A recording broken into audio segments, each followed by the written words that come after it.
이스라엘의 독립왕국이에요. 배경, 예루살렘과 유다 지방은 대체로 프톨레미 왕조와 셀루키드 왕조 사이의 각축장이었다. 여러분 위에 지도상에도 나와 있지만 왼쪽 밑에 프톨레미 왕국이 있고요. 오른쪽 중간 위쪽으로 셀루키드 왕국이 있습니다. 그래서 이 두 왕조가 계속해서 이제 각축을 벌이고 있는 상황입니다. 주전 3세기니까 300년대, 300년대, 200년대 그 무렵에 애굽의 프톨레미 왕조가 예루살렘과 유대 지방을 다소 온건하게 통치하고 있었다. 그러니까 지금 유대 지역을 그 애굽의 프톨레미 왕조가 지배하고 다스렸다라는 거죠. 계속 이스라엘은 이러한 지금 큰 거대한 왕국들의 계속 통치를 받고 지배를 받고 있는 구조예요. 프톨레미 왕조는 주전 323년부터 198년까지 팔레스타인 지방을 다스렸다. 유대, 이스라엘 그 지역, 그 지방을 프톨레미 왕조가 헬라 제국에서 프톨레미 왕조가 다스리고 있었던 겁니다. 그리고 프톨레미 왕조의 프톨레미 1세는 주전 301년에 프톨레미 1세가 팔레스타인을 이집트에 합병시켰다. 그러니까 오히려 그 이집트 큰 제국에다가 아예 그냥 이 팔레스타인 지역을 합해버렸다. 그런 이야기고요.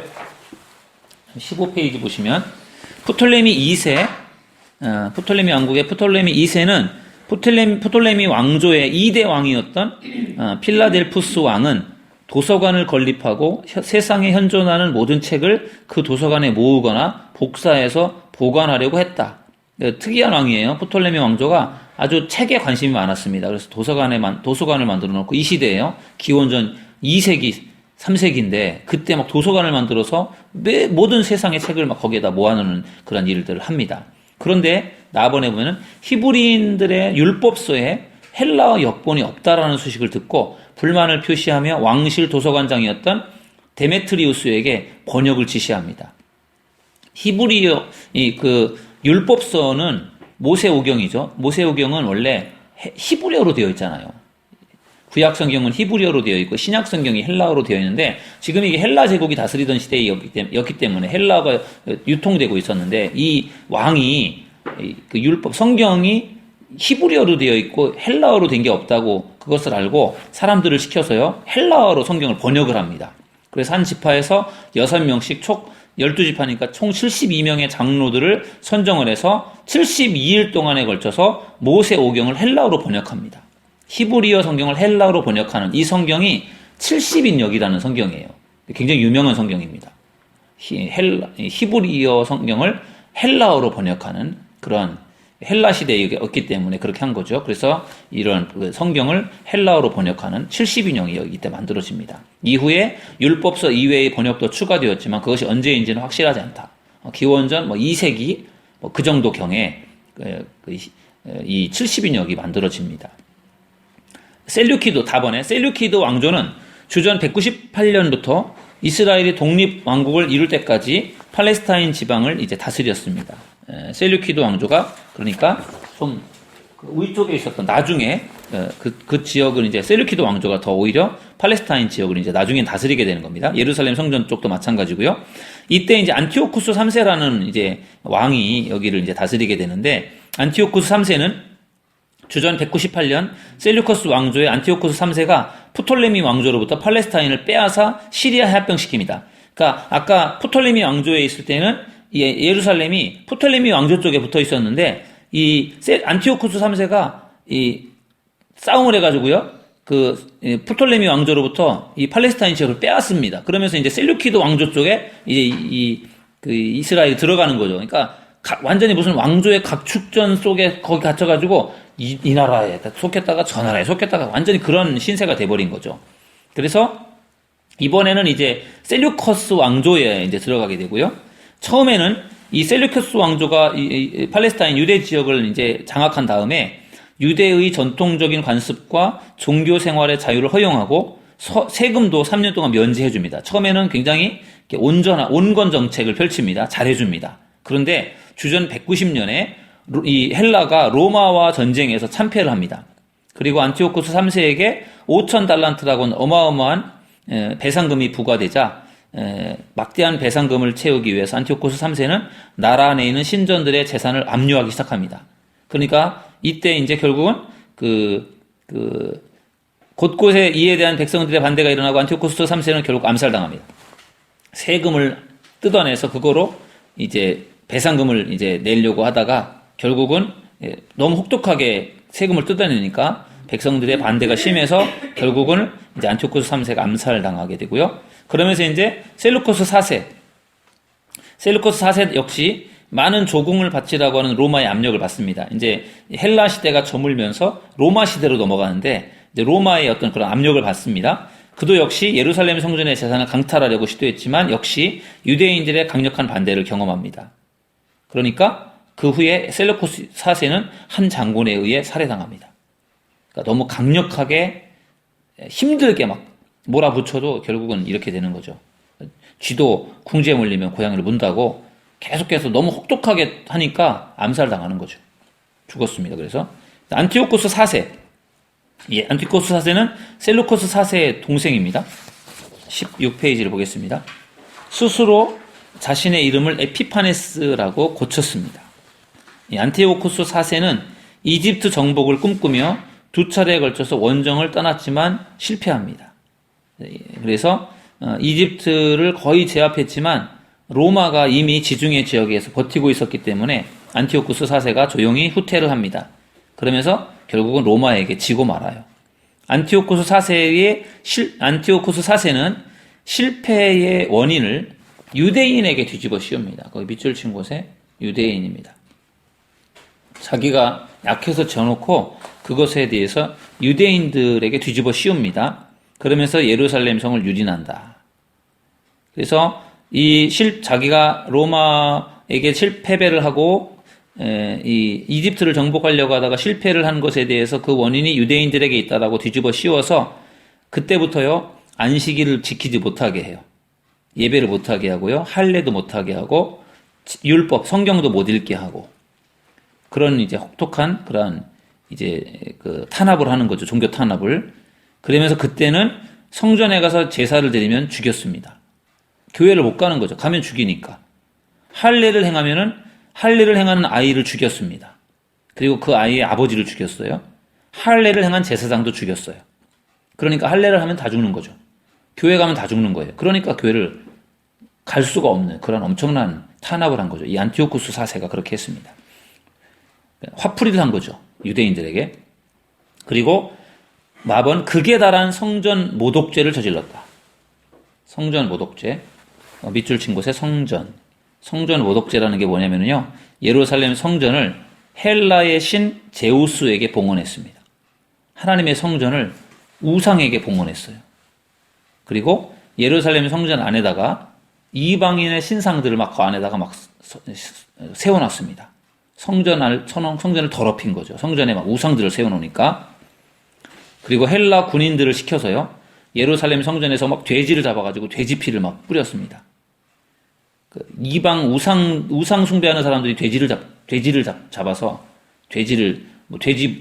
지금 우리나라도 고사 지낸다고 해서 돼지 머리 놓고 막 고사 지내고 그러잖아요. 그런 것처럼 사실 우상 숭배하는 이방 신들은 이 돼지를 잡아서 이렇게 제사할 때 쓰고 그랬는데 사실은 우리 성경에는 돼지를 먹지도 말고 돼지를 제물로 쓰라는 얘기가 없잖아요. 모독하는 거죠. 제물은 소, 양, 염소, 비둘기인데 돼지 피를 막 성전에 뿌렸다라고 하는 것은 이것은 결국은 이방 신들에게 하는 짓을 교회에서 한 거예요. 그러니까 완전히 이게 성전 모독죄를 저지른 거죠. 이제 이러면서 결국은 이 유대인들이 헬라의 지배를 받고 있는데 더 이상은 못 참겠다. 우리가 지배를 받고 있지만 해도 너무한다. 어떻게 우리의 종교를 이렇게 무시하고 이렇게 성전을 모독하고 이런 것들을 하니까 더 이상 못 참겠다라고 생각해서 혁명을 이제 일으키려고 합니다. 혁명을. 2번에 보면요. 혁명의 직접적인 원인에서 오니아스 3세의 형제 야손, 주전 174년이에요. 셀류키드 왕 안티오코스 3세에게 대제사장의 직분을 돈으로 구입했고 예루살렘의 체육 경기와 같은 헬라 풍습을 도입합니다. 그 다음에 메넬라우스라는 사람이 있는데 야손을 밀어내고 제사장의 혈통이 아니었지만 안티오코스 4세의 총애를 얻어 대제사장이 됩니다. 안티오코스 4세의 성전 약탈에 동참하고 오니아스 3세를 죽입니다. 계속해서 이러한 못된 일들을 행할 때에 도저히 이것은 안 되겠다, 용납하지 못하겠다라고 하는 사람들이 생겨나게 되는데, 그 사람들이 누구냐면은 하시딤이라는 사람들이, 하시딤. 혁명의 씨앗, 이제 지금 혁명을 하는데 거기에 혁명의 씨앗이 된 사람들이 하시딤이라는 사람들입니다. 거기 밑줄 친 곳에 써놓으시기 바랍니다. 하시딤. 여기 앞에 화면에 이름이 있습니다. 하시딤. 하시딤이 누구냐? 헬라화된 지도층 때문에 신실한 유대인들이 분노해요. 거룩한 그리스도인이 아니죠. 거룩한 유대인들이 이 헬라화 되어가는 그러한 헬라의 지배를 받는 그런 상황 속에서 너무 해도 너무 하는 그런 것들에 반발을 하는 거죠.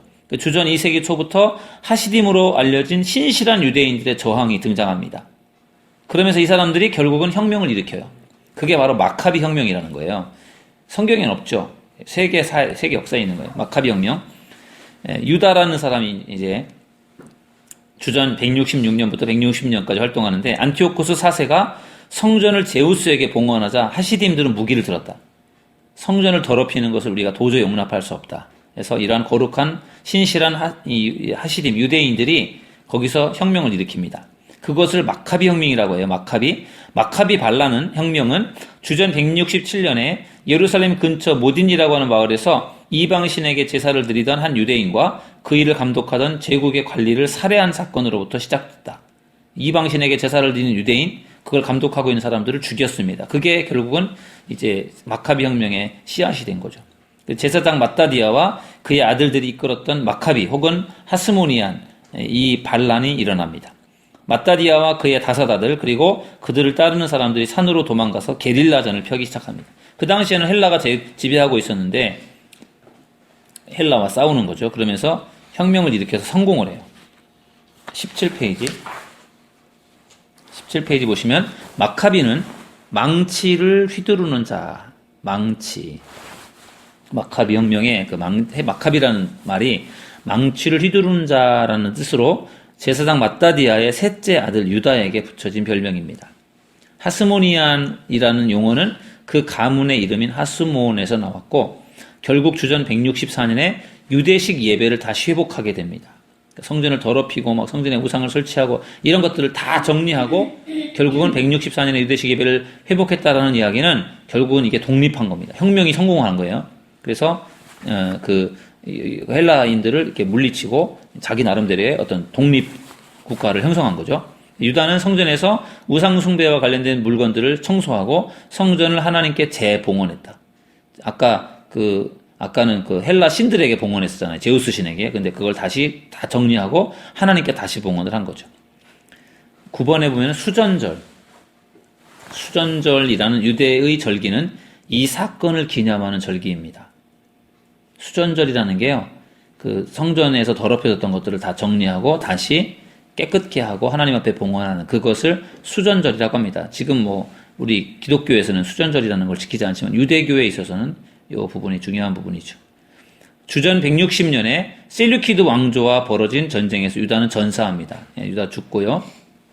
그 다음에 그 뒤에 요나단이라고 하는 이제 형제인데, 유다의 동생 요나단이 유다를 이어서 게릴라전을 벌린다. 주전 152년, 지금 계속 시간이 흘러가고 있어요. 152년에 요나단은 셀류키드 왕의 자리를 노리는 한 사람과 타협을 하고 직접 대제사장이 된다. 하스모니안 왕조를 보면 시몬, 요나단의 형제 시몬도 대제사장이 됩니다. 시몬은 주전 143년부터 로마의 보장 아래 독립왕국을 구가합니다. 그래서 지금 로마가, 이때는 이제 또 헬라에서 로마로 넘어갔네요. 로마가 통치하는 시대에 이제 독립왕국 형태로 인정을 받아요. 그래서 하스모니안 왕조의 어떤 유대가 로마의 지배를 받고 있지만 독립왕국의 형태로 이렇게 인정을 받아서 한 100년 정도 왕조가 유지가 됩니다. 시몬은 유다 백성들에 의해서 대제사장이자 행정장관으로 선포가 되고 또 하스모니안 왕조가 시작된 것이다. 시몬과 그의 후계자들은 사실상 왕의 지위를 누렸다는 거예요. 왕조가 된 거죠. 왕들이 됩니다. 오랫동안 끊어졌던 왕조가 다시 시작이 됩니다. 요한 히르카누스 1세 134년에서 104년까지인데 남방의 이두메 사람들을 쳐부수고 유대교로 개종하도록 강요했습니다. 요단강 건너편과 옛 북방 지역까지 진출합니다. 지금 하스모니안 왕조가 점점 이제 세력을 확장해서 커져가는 거예요. 그리고 그 과정에서 그리심산에 있는 사마리아의 성전을 파괴해버리고 그런 일을 했고요. 그 다음에 아리스토블루스 1세는 요한 히르카누스가 자신을 이어 통치하도록 한 아리스토블루스의 어머니를 몰아내고 3명의 동생들을 감금하고 통치자가 되었다. 유대인 통치자로서 왕이라고 하는 칭호를 처음 사용했다. 지금 계속 하수모니안 왕조, 그런 유대 독립국가의 지금 왕들이 계속 지금 바뀌어가는 과정이에요. 그 다음에 알렉산더 야네우스라고 하는 왕이 있는데 감금되어 있었던 아리스토블루스의 1세의 동생입니다. 아리스토블루스 1세의 아내 살로메 알렉산드라가 동생들을 석방하고 제일 큰 동생인 알렉산더 야네우스와 결혼을 하고 통치권을 이양합니다. 하수모니안 가문에서 가장 잔악한 자였고 전승에 의하면 800명의 폭도들을 체포해서 예루살렘으로 압송한 다음에 십자가에 매달아 죽였다. 자기 부인들과 함께 십자가 앞에서 향연을 베풀게 했고 십자가에 매달린 남자들의 아내들과 아이들은 그들의 눈앞에서 살해하도록 했다. 아주 잔인하게 그런 정치를 했죠. 살로메 알렉산드라는 알렉산더 야네우스가 죽은 이후에 부인 살로메 알렉산드라가 지배권을 이양받아서 9년 동안 통치를 하고 아들 히르카누스 2세가 대제사장에 임명됩니다. 살로메 알렉산드라가 죽은 후에 히르카누스 2세와 아리스토블루스 2세가 권력 다툼을 벌이는 사이에 로마가 끼어들어 하수모니안 왕조를 정복합니다. 그래서 100년 정도 이어가던 하수모니안 왕조가 서로 권력 다툼을 하다 결국은 로마에게 정복당하고 맙니다. 7번 하스모니안 왕조는 초기에는 이상을 지녔지만 말년에는 권력에 집착하는 사람들로 전락합니다. 그래서 결국은 집안 싸움하다가 결국은 망해버립니다. 하스모니안 왕조의 가계도 밑에 보시는 것처럼 가계도 참고하시고요. 이름도 어렵고 참고적으로 이렇게 헬라와 로마의 지배를 받는 상황 속에서 100년 정도 독립된 왕조가 있었다. 그렇게 아시면 되겠고요. 그 다음에 5번에 보면 이스라엘의 독립왕국 기간이 이스라엘 백성들에게 끼친 영향이에요. 그러니까 계속해서 지배를 받았지만 지배를 받고 있던 상태에서 100년 정도 독립국가로서의 어떤 그런 기간을 갖잖아요. 그게 이스라엘 백성들에게는 굉장한 소망이었죠. 그래서 그 이후에 이 독립국가의 어떤 그러한 그 독립국가를 경험했던 이스라엘 백성들이 그 이후에 계속해서 그걸 기대하는 겁니다. 이스라엘 백성들은 이스라엘이 다윗의 왕권을 회복하는 때가 도래했다고 기대하게 된다. 그러니까 그 독립왕국의 그때를 그리워하면서 계속해서 다윗의 후손에서 이스라엘을 구원해줄 마치 그 마카비 혁명처럼 독립시켜줄 그러한 메시아를 기다리는 거예요. 계속해서 이때부터. 그래서 메시아를 자기를 해방시켜주고 또 이렇게 자유를 줄 수 있는 그러한 다윗의 후손 중에 메시아를 이제 기다리게 되는 것이 독립국가로서의 어떤 그러한 어떤 나름대로 자유를 누렸던 그런 경험들이 또다시 독립하고자 하는 그런 마음들을 품게 하는 겁니다. 19페이지를 보시면 지금 지도상에 보시면 자 여기 뭐 여러분들 지도에도 있지만 여기 앞에 화면에 있는 지도를 보시면은요. 이게 여기 지금 조그맣게 여기 점선으로 되어 있는 이 부분이 원래 마카비 혁명 이전에 이게 유다예요. 요만큼밖에 없었습니다. 예루살렘밖에 없었습니다. 근데 마카비 혁명을 해가지고 막 땅을 넓혀가가지고 지금 이렇게 바깥에 이만큼까지 땅을 넓혀놓은 거죠. 그러니까 마카비 혁명이라는 게 결국은 이만큼의 땅을 가지고 독립된 형태의 그런 국가를 유지했던 거예요. 100년 정도를. 그러니까 나름대로 성공적인 그런 국가 형태를 가지고 있었던 거죠. 그렇지만 나중엔 결국 또 자멸해버리고 말았죠. 이스라엘의 독립왕국, 이게 그 하스모니안 왕조로서 그 성경에는 없지만 세계 역사 가운데 100년 정도 헬라와 로마의 지배를 받는 중에 100년 정도 독립된 형태의 어떤 이스라엘이 이렇게 유지가 된 때가 있었다. 그렇게 이제 참고적으로 알고 계시고요. 그러면서 이제 결국은 이제 로마 시대로, 로마 제국으로 넘어갑니다.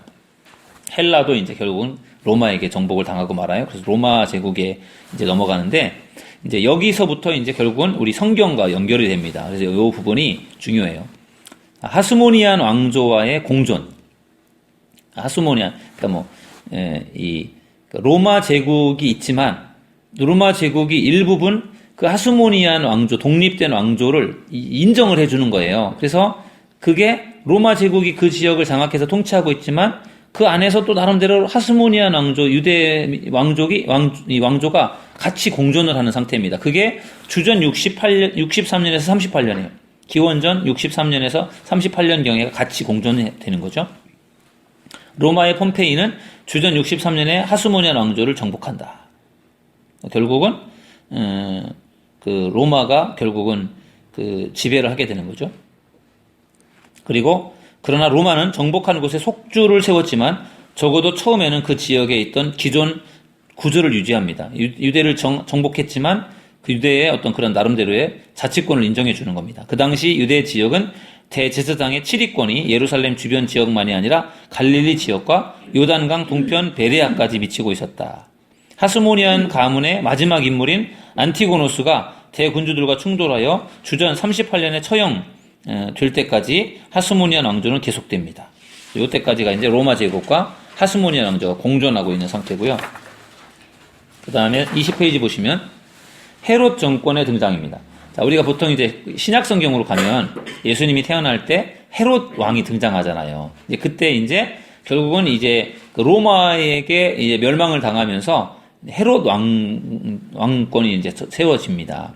그래서 하스모니안 가문의 몰락은 유대 지방을 진공 상태로 만들었고 가장 유명한 지배자였던 헤롯이 로마의 보호 아래 왕이 됩니다. 로마가 전체를 장악하고 있는데 로마의 어떤 승인을 받은 상태에서 헤롯이 이제 유대의 왕이 되는 거죠. 자, 잘 여기서부터 잘 보셔야 돼요. 자, 이제 로마가 이스라엘을 다스리고 있습니다. 로마가 다스리고 있는데 로마가 헤롯 왕이 로마를 다스리도록 그것을 허락합니다. 그래서 로마의 지배 속에 있지만 유대인들을 자기들의 자체적인 왕이 다스립니다. 헤롯은 어디 출신이냐? 이두메 출신이에요. 이두메 출신의 유대인입니다. 그러니까 로마에게 멸망을 당하지만 로마가 헤롯이라고 하는 왕이 다스리는 나름대로의 유대를 인정해 주는 거예요. 그래서 헤롯이 유대를 다스립니다. 유대 왕이에요.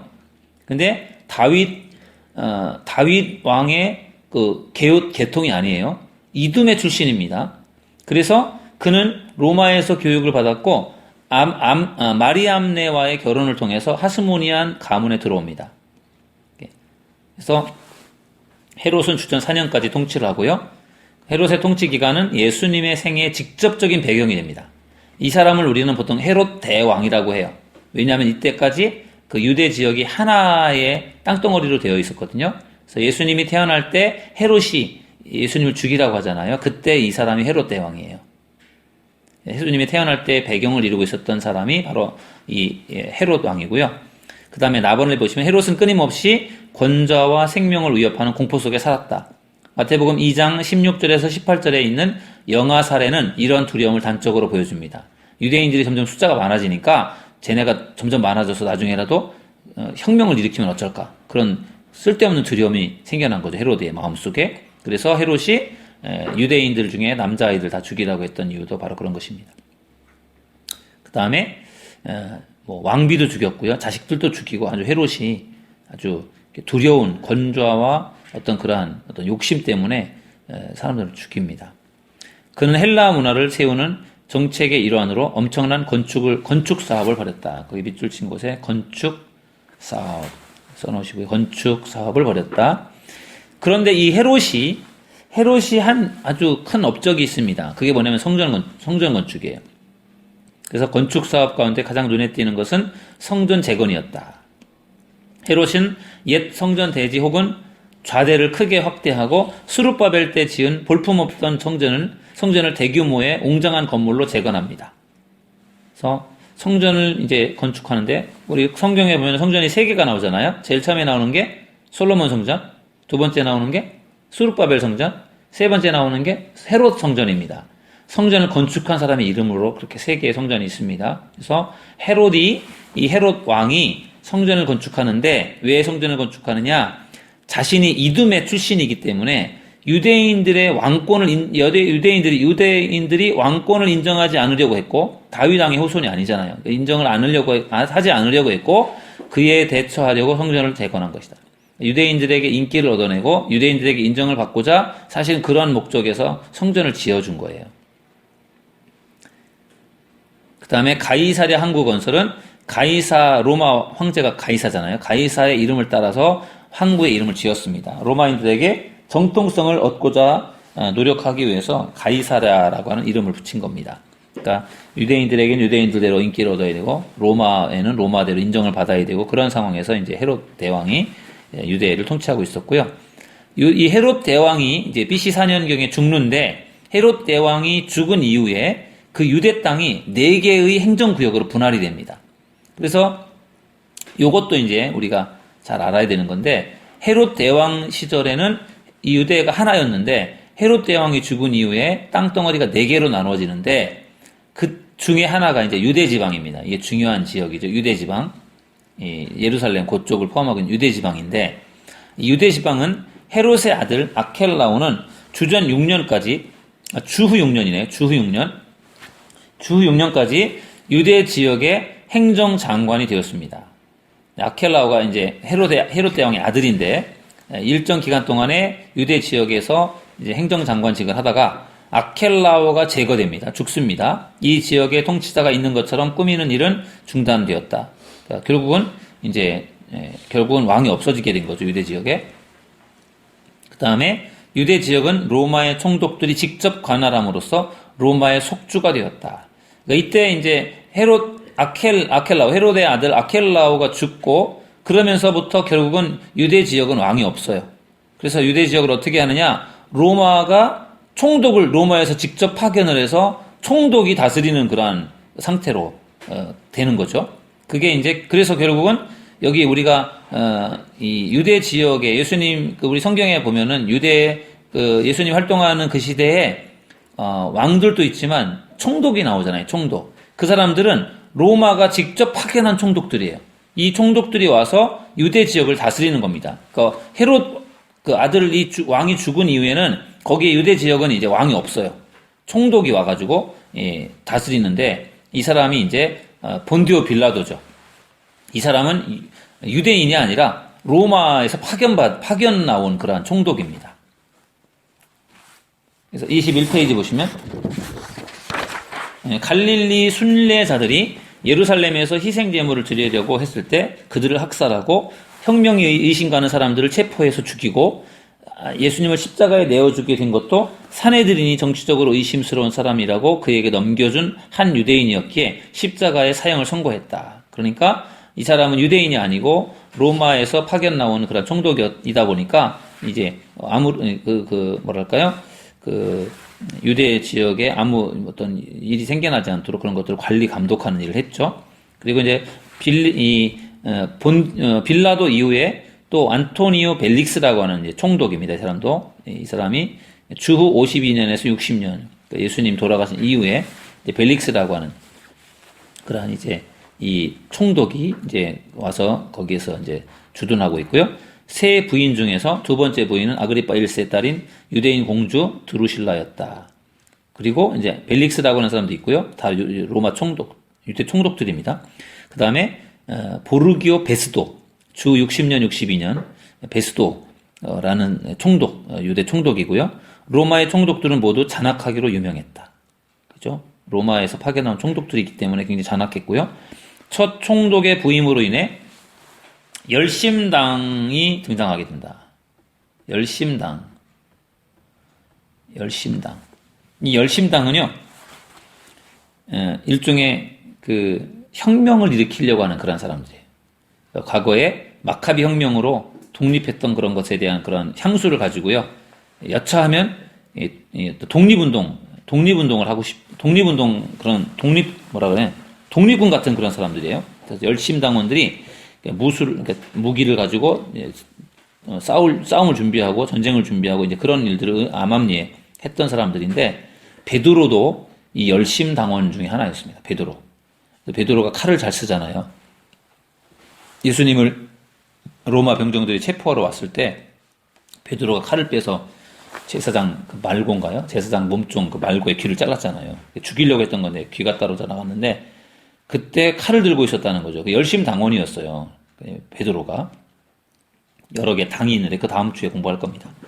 총독은 가이사랴에 거주했고 로마의 총독을 말하는 겁니다. 로마에서 파견한 총독은 가이사랴라고 하는 곳에 거주했고 때때로 예루살렘에도 올라갑니다. 주로 유대인들의 절기에 예루살렘으로 올라갔습니다. 그죠? 절기가 되면 예루살렘 성전에 모여서 제사를 드려야 되기 때문에 사람이 다 절기 때마다 모이거든요. 그러니까 그때 사람들이 많이 모이니까 수많은 유대인들이 순례 여행을 오기 때문에 군중들이 선동적인 행동으로 급격히 번질 가능성이 있었기 때문에 관리 감독하러 총독이 명절 때가 되면 절기 때가 되면은 예루살렘으로 오는 겁니다. 나머지는 대부분 가이사랴라는 곳에 거주했어요. 바울도 가이사랴의 총독 집무실에서 재판을 받았습니다. 그 다음에 안토니아 요새라는 곳이 있는데 이 안토니아 요새는 로마 군대가 주둔하고 있었습니다. 로마군의 소대만 주둔하고 있었고 절기 때라든지 소란의 위험이 있을 때는 군대의 수가 증강이 됩니다. 그래서 이 일종의 이제 군인들이 거기 증강하고 있었고 성경에 보면은요 고넬료가 나오잖아요. 고넬료, 그죠? 고넬료가 로마 군인입니다. 일종의 이런 안토니아 요새 같은 데 와서 주둔해 있었던 로마 군인이죠. 마치 우리나라에 미군이 와가지고 이렇게 미군 부대가 있는 것처럼 미군들 우리를 도와주러 온 거지만 이 로마가 관리 감독하기 위해서 군인들을 주둔시켰는데 고넬료가 바로 그런 사람이었죠. 이 고넬료도 가이사랴라고 하는 곳에 근무했던 백부장입니다. 그 다음에 22페이지 보시면 유대 지방은 이제 아까 우리가 본 것처럼 유대 지방은 로마 총독이 와서 다스린 거예요.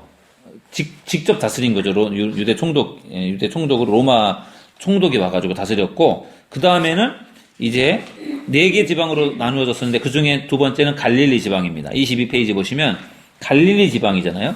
갈릴리 지방은 헤롯 안디바라는 왕이 다스린 거예요. 그래서 우리는 보통 이제 헤롯 대왕이 전체를 다스릴 땐 헤롯 왕이라고 하는데 나중에 4등분으로 유대가 땅으로 나누어진 다음에 거기를 맡은 왕들을 우리는 분봉왕이라고 해요. 작은 왕이죠. 큰 땅덩어리가 아니라 조그마한 곳이기 때문에 그냥 왕이라고 안 하고 분봉왕이라고 하는데 이 사람이 예수님이 갈릴리 사역을 하실 때 분봉왕으로 있던 사람이 바로 헤롯 안디바입니다. 우리가 보통 헤롯 하는데 사실은 그 헤롯이 이름이 성이라고 보면 되는 거예요. 안디바가 실제로 이름이죠. 헤롯 안디바. 다 헤롯 하지만 실제로는 그 헤롯이 한 사람이 아니에요. 이 헤롯 안디바가 갈릴리 지방을 다스리고 있었고 이 사람이 세례 요한을 처형합니다. 헤롯 안디바가. 빌라도가 예수님을 재판하도록 헤롯 안디바에게 보낸 겁니다. 이복 동생의 아내 헤로디아를 부인으로 맞아들이고 그것 때문에 세례 요한이 그것에 대해서 문제를 제기했다가 결국 죽잖아요.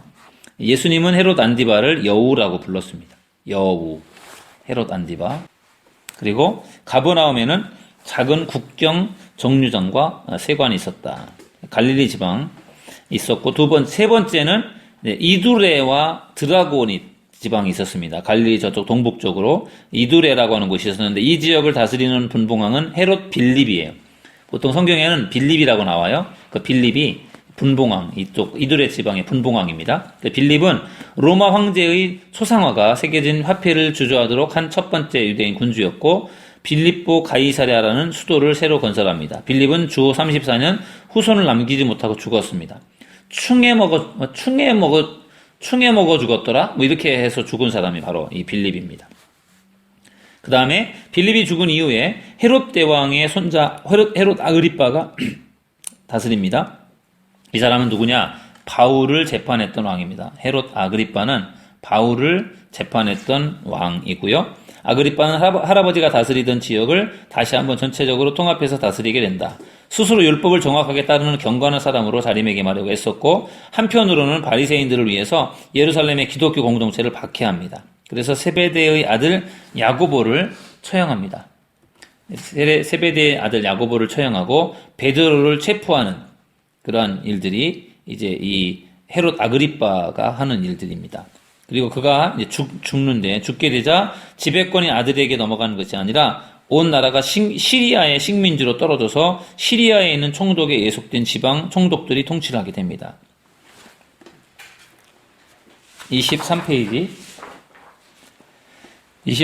보시면 여기는 이제 네 번째는 아빌레네라고 하는 지방이에요. 유대가 있고 갈릴리가 있고 또 이두메가 있고 이제 아빌레네, 그러니까 유대가 4개 지방으로 있는데 이 지방은 루사니아라고 하는 사람이 분봉왕입니다. 그러니까 다른 지방은 다 분봉왕들이 다스리는데 유대만 결국은 이제 로마 총독이 와서 다스렸던 거죠. 헤롯 왕의 가계도입니다. 헤롯 대왕이 죽은 이후에 그의 아들들, 자식들이 네 등분으로 나누어진 그런 땅을 이제 다스리다가 결국은 나중에 로마에게 이제 완전히 다 장악되고 말죠. 그래서 이 로마의 지배를 받고 있었기 때문에 신약 성경을 보면은요, 로마의 영향을 받고 있어요. 세금에 있어서도 영향을 받았던 게 로마의 속주들은 로마의 세금을 바쳐야 됐습니다. 그죠? 예수님 시대에도 로마의 세금을 바치잖아요. 그리고 세금을 부과하는 권한은 업자들에게 팔려나갔고, 감독들의 감독을 받긴 했지만 일반적으로 세금을 부과하는 권한은 남용되었다. 세금을 많이 뜯어내서 일부분은 로마에 바치지만 일부분은 자기네가 가질 수 있는, 그러니까 세금을 걷어냈던 사람들이 돈을 더 많이 받아낼 수 있었던 그런 권한이 있었던 거죠. 로마 군은 예루살렘에 있는 안토니오 요새는 마카비의 성체였던 곳을 헤롯이 재건한 곳으로 성전을 굽어보고 있었다. 안토니오 요새에서 이렇게 다 경계할 수 있게 되어 있었고요. 로마 군은 성전에서 일어나는 소요를 진압하기 위해서 이곳에 군사들을 배치해 두었습니다. 안토니오 요새에 로마 군인들이 주둔해 있었고, 주후 66에서 73년 동안 유대인들이 로마에 대항해 반란을 일으킵니다. 그러니까 일종의 마카비 혁명처럼 또 한 번의 독립을 위해서 로마에 대항해서 반란을 일으킵니다. 결국 예루살렘이 포위되어 함락당합니다. 그래서 73년에 결국은 이스라엘이 다 완전 멸망하는 겁니다. 주 73년에 이제 이스라엘이 없어져 버립니다. 멸망당하고요. 유대인들은 자기 민족의 부패한 지도자들과 로마 군대의 불편한 협력 관계의 지배를 받고 있었다. 예수님의 재판과 십자가 처형이 이 두 권력의 작품이다. 그래서 유대인들이 어떤 로마의 지배를 받고 있었고, 또 유대인들이 또 다스리고 있었고, 그런 과정 속에서 예수님이 이제 십자가를 죽게 되고요. 유대인의 법으로는 예수님을 죽일 수 없으니까 로마 법으로 예수님을 죽이는 거잖아요. 예수님을 재판하고 죽이도록 명령한 장본인은 바로 로마 총독 빌라도였습니다. 그 다음에 24페이지까지만 보겠습니다. 24페이지 보시면, 그 다음에 이 로마의 어떤 그 영향으로 황제 숭배예요. 황제 숭배. 황제를 우상화합니다. 황제를 신처럼 섬깁니다. 그게 이제 어떤 로마의 영향이에요. 그래서 밑에 네모 박스를 보시면 로마인은 너무나 많은 신을 섬겼던 탓에 황제를 신으로 보는 과정도 그리 어렵지 않다. 황제 신격화의 출발점은 로마가 이룬 평화에 대한 감사였다. 주전 29년 소아시아의 버가모 사람들이 옥타비아누스에게 그를 신으로 섬기게 해달라고 요청을 했고, 황제는 예상대로 허락했다. 이 일로 인해 여러 해가 지난 후에 요한은 버가모를 사탄의 권저가 있는 곳이라 불렀고, 로마를 하나님을 모독하는 큰 짐승으로 묘사했습니다. 황제를 신으로 모시는 관행은 급속히 퍼져나갔고, 그에게 바치는 신전을 여러 도시들에 앞다투어 건설했다. 황제는 신의 아들, 세상의 구원자로 여겨지게 되었는데, 그리스도인들은 이 모든 호칭을 예수에게만 사용했다. 그들은 황제가 주라는 충성의 맹세를 거부했고, 이로 인해 많은 그리스도인들이 목숨을 잃었다. 황제를 신격화해서 황제를 신처럼 섬길 때 그리스도인들은 그것을 허락할 수 없었고, 그래서 그것 때문에 결국은 순교를 당한 거죠. 로마 제국의 지도입니다. 우리 작아서 잘 안 보이는데, 로마가 이제 결국은 모든 그 세계 대부분의 중요한 지역들을 다 다스리게 됩니다. 그래서 신약 성경, 우리가 예수님이 태어날 때를 보면 로마 제국의 지배를 받고 있었고, 로마가 인구조사를 하잖아요. 그래서 그때 요셉하고 마리아가 인구조사 때문에 고향을 갑니다. 호적지에 가서 그 베들레헴에 인구조사 호적을 신고하러 갔다가 거기서 마구간에서 예수님을 낳잖아요. 그러니까 그게 결국은 이제 이 로마의 지배를 받고 있었던 그러한 시대적인 상황을 볼 수가 있죠. 그래서 주후 로마가 70년경에 예루살렘 성전 다 파괴하면서 결국은 로마의 지배 속에 들어가게 되고요. 그래서 로마의 통치를 이제 받게 되고요. 그러면서 결국은 이스라엘이라는 나라가 없다가 1967년인가요? 거의 2000년 만에 다시 이스라엘이 자기 나라를 되찾게 되잖아요.